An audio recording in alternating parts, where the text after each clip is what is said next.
बिस्मिल्लाहिर्रहमानिर्रहीम। अस्सलाम वालेकुम नाज़रीन, आज जेहलम के गुड़ा चौधरिया में आपको एक ऐसा फार्म हाउस विज़िट करवा रहे हैं कि जो इतना स्प्लेंडर तरीके से तैयार किया गया है, उसकी रेनोवेशन इतनी स्पेशल है।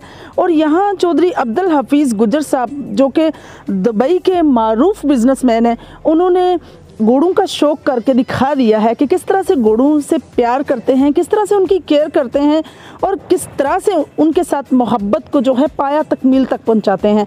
अगर हम फार्म हाउस की बात करें तो ये मेरे ख्याल में, अगर मैं बिल्कुल राइट पर हूँ, तो पंजाब का वाहिद फार्म हाउस है जिसमें 24 आवर्स काम होने के बाद इसकी कंस्ट्रक्शन कंप्लीट हुई है विद इन 1 ईयर। और यहाँ पर जितना भी फैसिलिटेशंस हैं घोड़ों के लिए वो दस्तयाब हैं। सबसे ज़्यादा इम्पोर्टेंट चीज़ ये है कि यहाँ पानी जो है साफ़ पीने के लिए स्पेशल अरेंजमेंट है, उसके ड्रेन वेस्टेज के लिए स्पेशल अरेंजमेंट है। अगर हम सफाई की बात करें तो सफाई में लाजवाब है। आज हम मौजूद हैं जी अब्दुल हफीज़ फार्म हाउस पर, और जो कि गुड़ा चौधरिया में है। तो आइए आज चौधरी अब्दुल हफीज़ गुज्जर साहब से आपकी मुलाकात करवाते हैं और उनसे पूछते हैं कि जिस तरह से उन्होंने अब्दुल हफीज़ के नाम से ही, अपने ही नाम से अपना टेंट पैगिंग क्लब बनाया है, तो इस क्लब का आगाज़ उन्होंने कब से किया, किस तरह से वो हार्स लवर्स की लिस्ट में शामिल हुए, और सबसे बड़ी स्पेसिफिक बात यह है सारी चीज़ों को मेंटेन करने में किस कदर वो कलीदी किरदार निभाएंगे। ऑब्वियसली घोड़ों का अगर शौक़ करते हैं तो इसको टाइम भी देना पड़ता है, और बिज़नेस उनका दुबई से मंसलिक है। सो कितना टाइम वो यहाँ देंगे और कितना टाइम जो है वो अपने बिज़नेस को देंगे, आइए आज उनसे आपकी मुलाकात भी करवाते हैं। इस डेरे की ख़ास बात ये भी है कि पंजाब की, पाकिस्तान की तमाम जो ब्रीड हैं, जो सबसे ज़्यादा स्पेसिफिक हैं या जिनको ब्रांड कहा जाता है, वो तमाम यहाँ मौजूद हैं। यहाँ वो तमाम ब्रांडेड घोड़े मौजूद हैं, जो ब्रांडेड घोड़े जो हैं या जो ब्रांड पूरे पंजाब में सबसे ज़्यादा फेमस है। और मैं समझती हूँ कि इतना कलेक्शन बनाना, एक ही छत के नीचे तमाम चीज़ों की अवेलेबिलिटी करना, इट्स वेरी स्पेशल। तो आइए नाजरीन, आपकी मुलाकात चौधरी अब्दुल हफीज़ गुज्जर साहब से करवाते हैं।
नाज़रीन, जिस तरह से बात हो रही थी अल हफीज़ फार्म हाउस की, तो हमारे साथ उसके ऑनर मौजूद हैं चौधरी अब्दुल हफीज़ गुज्जर साहब, और बड़ी अच्छी तरीके से मेंटेन किया उन्होंने अपने फार्म हाउस को। हार्स लवर्स होने का दावा तो अक्सर लोग करते हैं, लेकिन उसको रिप्रेजेंट करना ये काफ़ी मुश्किल होता है, इट्स अ हाईली डिफ़िकल्ट। लेकिन उन्होंने ये करके दिखा दिया है कि किस तरह से हार्स लवर बन के एक हार्स लवर प्रूव भी करना है। तो आइए नाज़रीन, आपकी मुलाकात चौधरी अब्दुल हफीज़ गुज्जर साहब से करवाते हैं। अस्सलाम वालेकुम जी, कैसे हैं आप?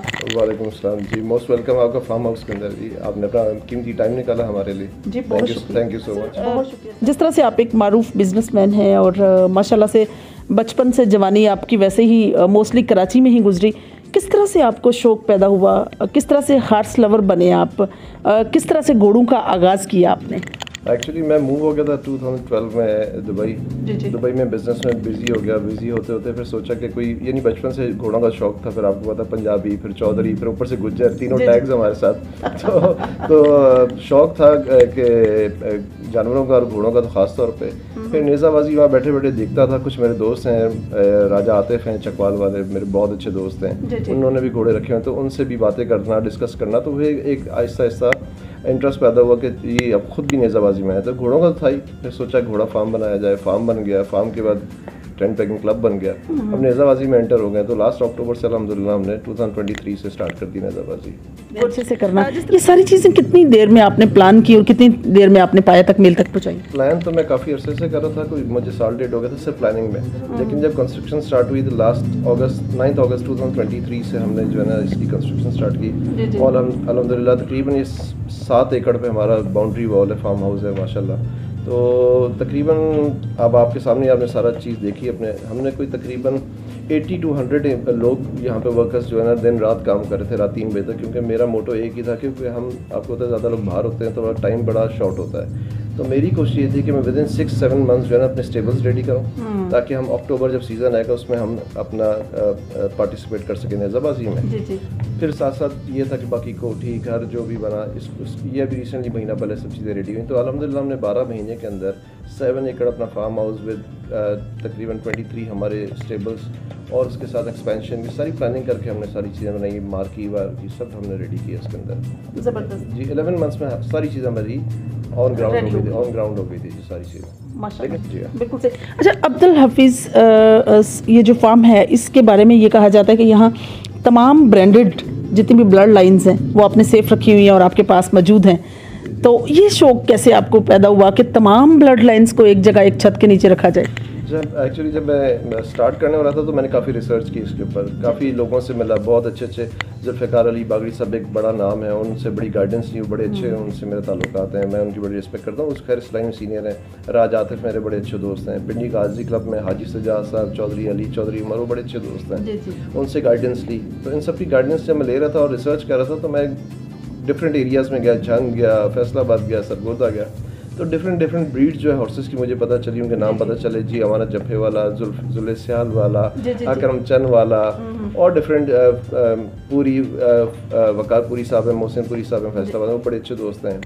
उनकी ब्रीड्स उस तरफ मानी शरीफ जो हैं फतेह जंग में पीर साहब, उनकी ब्रीड्स हैं। तो फिर मैंने बैठ के सोचा कि यार क्यों ना कि all the brands under one roof में है। तो फिर मैंने इनकी गाइडेंस और इनकी हेल्प के साथ राजा आते जुल्फ़िकार अली बागड़ी साहब और हाजी सजाद साहब पिंडी गाजी वाले, वकारपुरी साहब, इनकी मदद से मैंने सारी भी ब्लड लाइन्स हैं अपने पास माशाल्लाह यहाँ पे जमा किए हैं। सारे हर घोड़े का कोई ना कोई बच्चा है, ब्लड लाइन मेरे पास सिस्टम मौजूद है। जिस तरह से आपने एक खूबसूरत जो है वो फार्म हाउस बनाया और बड़े स्पेसिफिक जो है घोड़ों के लिए फैसिलिटेशंस हैं, स्पेशली सफाई का बड़ा खास इंतज़ाम है।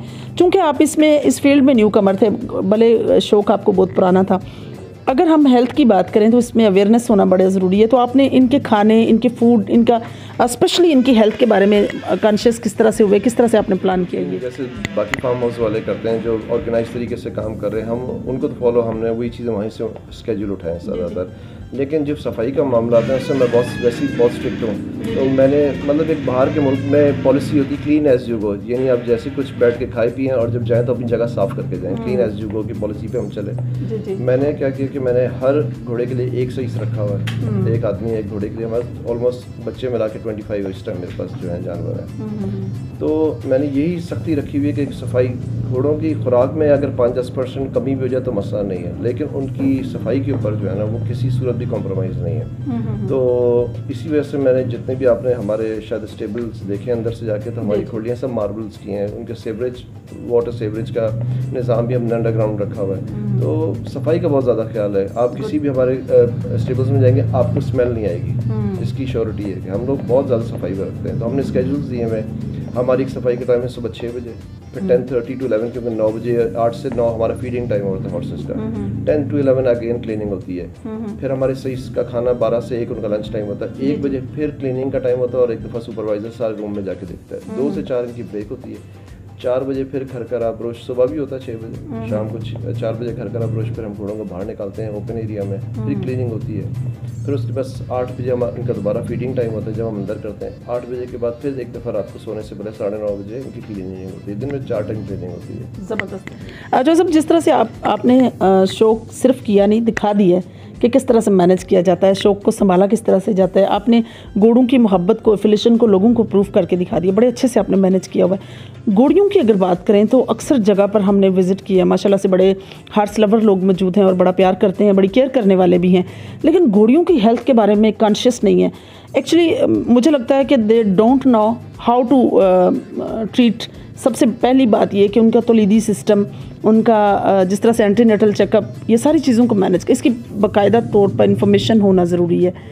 कितनी हद तक आपको लगता है कि स्टड फार्मिंग में आप बड़े परफेक्ट हैं? एक्चुअली परफेक्ट तो सिर्फ अल्लाह की ज़ात है, हम तो कोशिश कर सकते हैं। मैं सिर्फ मेरी कोशिश होती है कि मैं घोड़ियों का एज अपनी बच्चियाँ ट्रीट करता हूँ। मैं अपने सईसों को, अपने लोगों को भी बोलता हूँ कि ये घोड़ियाँ जो है ना मेरी बच्चियों की तरह है, क्योंकि जो बेसिकली आपका फार्म चलता है ना वो घोड़ियों से चलता है, जो मैंने सीखा है लोगों से। फार्म घोड़ों से नहीं चलता। घोड़े तो आपके आते हैं, टेंट पैकिंग में रहते हैं, घोड़ियाँ ही आपके फार्म को चलाती हैं, क्योंकि उनके बच्चे होते हैं, आप ब्रीडिंग आप करवाते हो, आपका फार्म उससे आपके रोटेशन चलती रहती है घोड़ों की। तो मेरी पहली कोशिश होती है कि घोड़ियों का बहुत ज़्यादा सफाई का, उनकी न्यूट्रिशंस का, उनकी ग्रूमिंग का बहुत ख्याल रखा जाए। अगर आप हमारे जैसे आप भी आए, आपको घोड़ियाँ इसी कंडीशन में साफ़ सुथरी और बहुत हेल्दी आपको नज़र आएंगी, क्योंकि मैंने फोकस रखा हुआ है कि जितना ही घोड़ों पे हम लोग फोकस करें उतना ही घोड़ियों को टाइम दें। तो उनकी टीम ही बिल्कुल अलग है, हमने बड़ा डिवाइड किया हुआ है। हमारे घोड़ों की टीम बिल्कुल अलग है, घोड़ियों की अलग है, दोनों का आपस में कोई कंसर्न नहीं, कोई इंटरफेरेंस आपस में एक दूसरे के साथ नहीं है।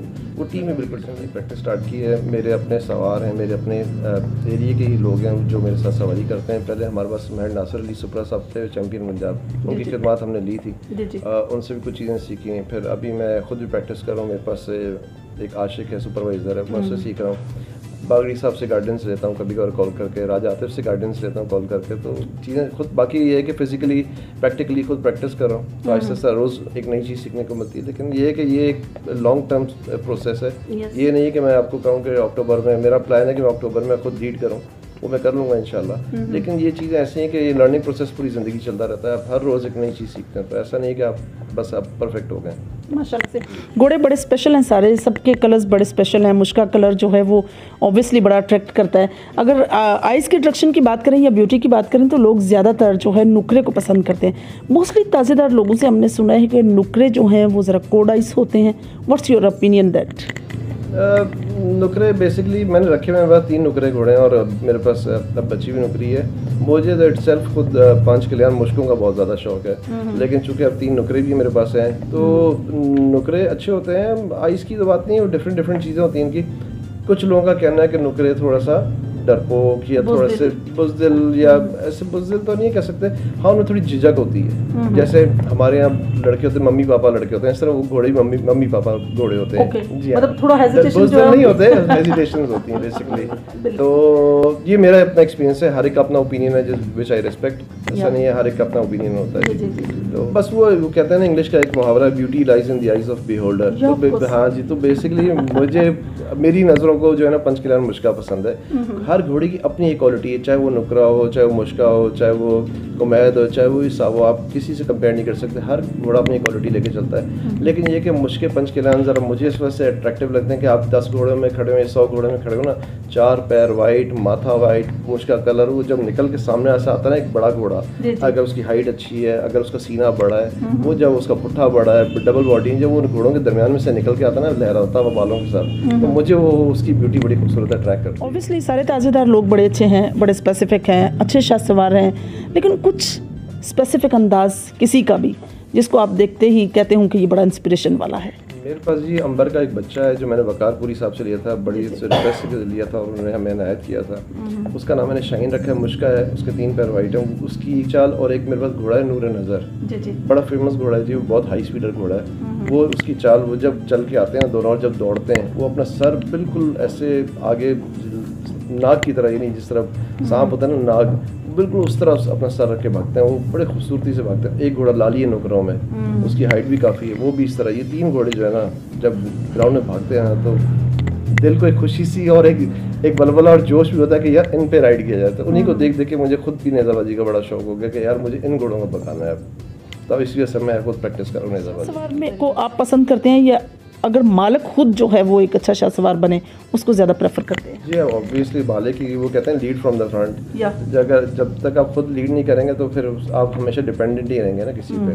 जब आप खुद लीड कर रहे होते हैं तो फिर शाह सवार भी आपके साथ आपके अंडर में होकर चलते हैं। तो अगर आप खुद लीड ना करें, ऐसी बात नहीं, जितने भी शाह सवार हैं, एक तो फील्ड ही ऐसी माशाल्लाह बड़ी पाक और साफ फील्ड है, शाह सवार जो है हमारे पास सारे अच्छे हैं। तो वो, लेकिन वो जो आपका क्वेश्चन है कि वो लीड फ्रॉम द फ्रंट जो है ना, तो वो बेसिकली बड़े ज़रूरी, इसलिए प्रैक्टिस कर रहा हूँ। लेकिन मैं कहने का मकसद ये नहीं कि मैं फ़ौरन से जाके कैप्टन बन के फ्रंट मतलब लीड करना शुरू कर दूँ, क्योंकि वो मेरे से पुराने और एक्सपीरियंस हैं। तो मेरी कोशिश है कि मैं उस लेवल पे पहले आऊँ, ताकि वो कहते हैं ना किसी का हक नहीं मारना चाहिए, यानी कि वो मुझसे अच्छा और मैं उसको पीछे कर दूँ, मैं बोलूँ नहीं पहली पट्टी पे मैंने भगाना है। तो मेरी खुद कोशिश है कि मैं इस काबिल बनूँ पहले प्रैक्टिस कर करके कि मैं पहली पट्टी पे लीड करूँ, मैं इस काबिल हो जाऊँ तो फिर मैं उनको लीड करूँ। तो अच्छा, जेलम की अगर नेज़ाबाजी की बात करें तो सिंगल नेज़ाबाजी तो कहीं गुम हो गई थी, जिसको दोबारा से रिस्टार्ट किया है गुमनाला से नदीम हादम साहब ने। क्या कहेंगे उनकी इस एफर्ट पर? ऑब्वियसली ग्रुप्स बंदी हर डिस्ट्रिक्ट में है, तो जेहलम में भी है, इस पर क्या राय देंगे?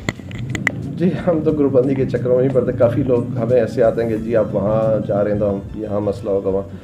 हम कहते हैं कि नदीम खादिम बेसिकली मेरे कज़न है। ठीक है जी, सॉरी नदीम खादिम साहब, उनकी एक बड़ी एफर्ट्स हैं और बड़ा उनका एक्सपीरियंस और बड़ा उन्होंने टाइम दिया इस गेम को। बल्कि एक्चुअली जेलम में इस नेज़ाबाजी को इस्टेब्लिश करने वाले उन पायनियर्स के अंदर नदीम खादिम का नाम टॉप पे है। ठीक है जी, सिंगल नेज़ाबाजी का रिवाइवल भी उन्हीं की वजह से मेरा ख्याल जेलम में हुआ है। जी बिल्कुल। तो लेकिन हमने एक बड़ा अपना साफ एक बिल्कुल एक चीज़ क्लियर रखी हुई है कि जी हमें जो भी इनवाइट करेगा हम उसमें जाएंगे, चाहे कोई भी हो, मतलब बाउंड्रीज में नहीं आना, ग्रुप बंदी में नहीं आना। वो ये गेम है जी, अगर इस गेम में हम पॉलिटिक्स में चले जाएंगे तो हमारा गेम खत्म हो जाएगा। तो हम इन चीज़ों में ही नहीं पड़ते, हम बिल्कुल पॉजिटिव माइंड सेट के साथ जाते हैं कि जो भी हमें बुलाएगा हम गेम में पार्टिसिपेट करेगा, गेम से नेक्स्ट स्टेप हमारा कुछ नहीं। जी जी सही।